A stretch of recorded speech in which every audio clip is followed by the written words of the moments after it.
Tout phénomène spirituel a sa contrefaçon psychique. L'amour de la vérité ou l'amour considéré comme phénomène spirituel diffère essentiellement de sa contrefaçon psychique.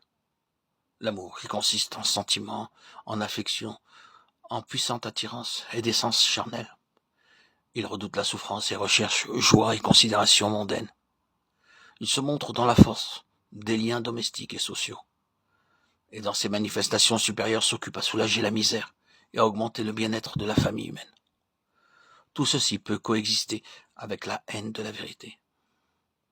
L'amour, principe divin et phénomène spirituel, se distingue par des propriétés tout opposées. C'est l'amour pour Dieu, et il provient de ce que nous savons que Dieu nous a aimés le premier. 1 Jean 4,19. Tandis que l'amour psychique prétend aimer Dieu en aimant la créature, par la créature. L'amour spirituel ne va à celle-ci que par Dieu, pour faire bénéficier la créature de quelques biens supposés. L'amour psychique est prêt à sacrifier la vérité, tandis que l'amour spirituel se réjouit de la certitude que cette vérité travaillera pour le plus grand bien de la créature. L'amour spirituel est essentiellement l'amour de la vérité et l'amour des autres.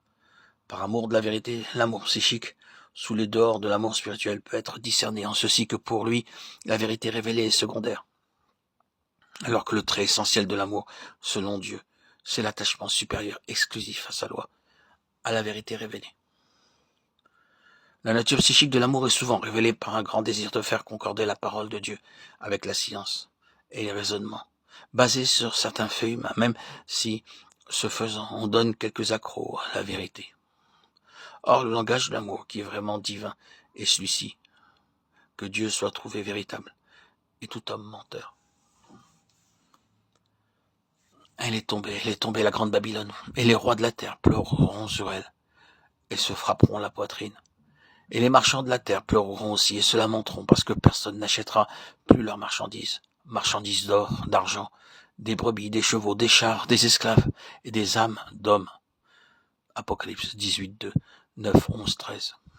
Des âmes d'hommes, des marchands d'âmes d'hommes. Que faut-il comprendre par là? Certains individus ont-ils vraiment la puissance de prendre les âmes de leurs frères et d'en trafiquer?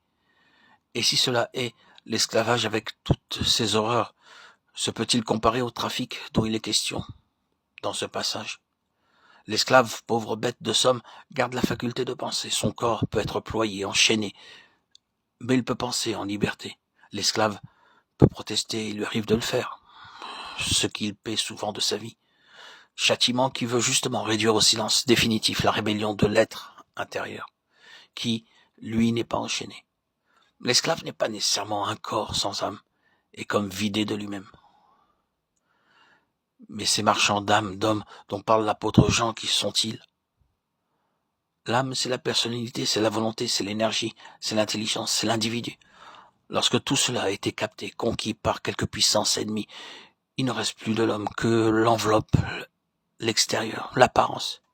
Il ne reste plus que des fantômes, des automates, que les marchands d'hommes font mouvoir selon leurs caprices, et dont ils trafiquent. Horrible évocation. Quelle page sinistre de l'histoire de l'humanité nous est ici prophétisée. Évidemment la dernière, avant que sonne celle du retour en puissance et en gloire de notre Seigneur et Sauveur Jésus-Christ pour régner ici-bas.